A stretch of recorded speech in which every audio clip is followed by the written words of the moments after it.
I just need to get in there and reconnect with Lena. She won't care if I'm rich or poor. I'm sorry I'm laughing, but I'm only laughing because that is literally the dumbest thing I've ever heard. Of course she'll care. Yeah, well, it's my wish and not yours. Now shoot me with your magic juice. Hey, phrasing! Are you gonna be?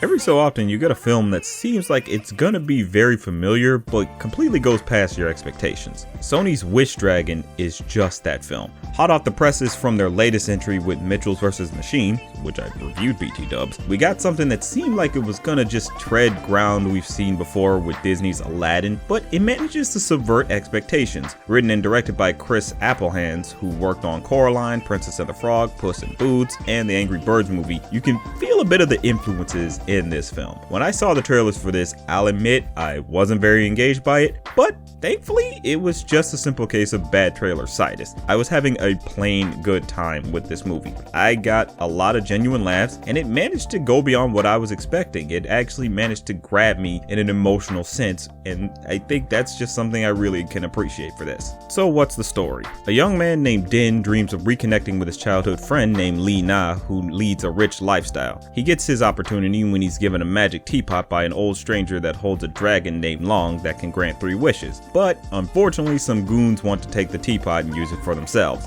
Now Din uses his wishes to help bond with his old friend while also avoiding the goons from taking his magic teapot. This movie treaded a lot of familiar territory, what with the whole magical wish granting entity element. Characters lie about who they are to impress someone they like and all that typical jazz, but it actually goes against the grain and subverts what you would expect from it by going down a different path. It plays against the tired tropes of lie revealed and such by avoiding the long arduous moping period and going more towards the character's true motivations. Den is a sweet guy who just wants to see his friend again. He doesn't have a bigger motive, and I found that pretty refreshing. It was all they needed for him, and they take it as far as it needs to go. You get great moments where he almost falters and learns a pretty good lesson for himself. There's even troubles he has with his mom that helps in getting you more on board with his cause, since she just wants him to be realistic about his future while he wants to just connect back to his past. He lives a very humble, I should say, lifestyle, and she really wants him to finally be able to get out of that, to go out and be something bigger.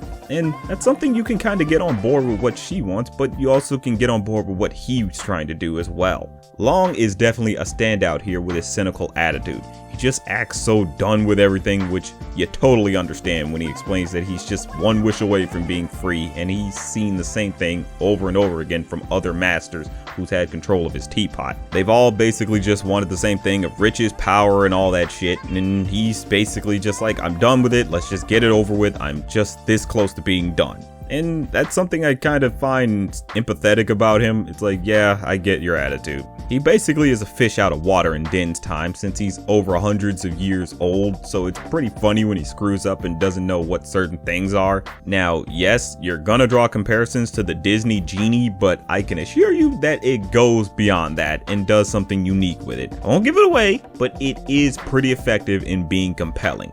Li Na was someone I did fear might not hold up too well as a character. I thought she would just be a typical girl the guy likes with not much of a personality, but I'm happy to say I was wrong in my assumption. She is a fun and likable character who you can empathize with, since she doesn't care for the rich lifestyle she has to live. All she wants is just to spend time with her dad, who's constantly working. Well, in actuality is in financial trouble, but I won't go into more of that because that's a spoiler. Din and Li Na's bond comes across pretty well. They can match each other's energy, and their dynamic kind of breaks a bit of tradition here than you would expect. Again, won't spoil it, but I got great enjoyment from what the crew did with them. Plus, they got a good montage of scenes in the beginning that are just plain adorable. The film's overall tone is very lighthearted and has some strong emotional moments that are pretty endearing. They really play into the true nature of the characters and gives many sweet moments to them that may get a tear to fall from your eyes. I don't know, that's all based on you. It does do a great job of getting you invested to these characters. Now, this movie has a lot of comedy in it that had me holding my sides. I got genuine gut busters from this film that I honestly wasn't expecting. It can use a bit of crude humor that you kind of wouldn't expect in a film like this, and I'm all for it with the way they went about it. It can be pretty freaking hilarious. The pacing for this is pretty well executed. It moved at a pretty good pace that didn't feel like it was dragging at any points. Characters get their proper introductions and just enough time dedicated to them. You won't have moments that gets you to look at your watch and think, oh man, how much is left? The animation is a very fun style that's reminiscent to Hotel Transylvania's bendy style. It uses squash and stretch while keeping a good solidness to it. I'm honestly enjoying Sony's willingness to play with their animation and do something different from everybody else. It's something that kind of really puts them more at the top of the animation game right now, and kind of on board with Sony taking their place at the top of the animation studio's food chain right now. I'm really here for it. Oh, wait, did I mention how good this movie looks? It has such a beautiful use of bright colors that feels subtle but can also pop.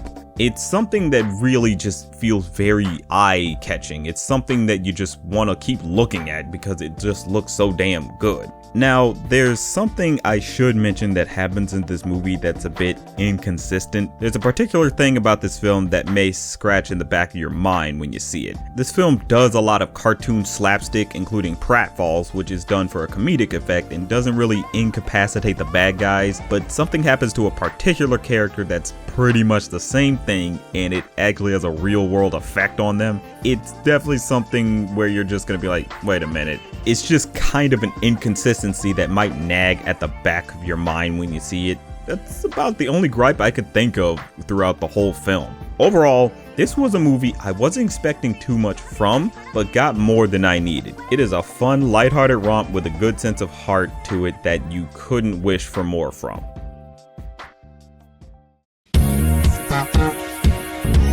Thank you.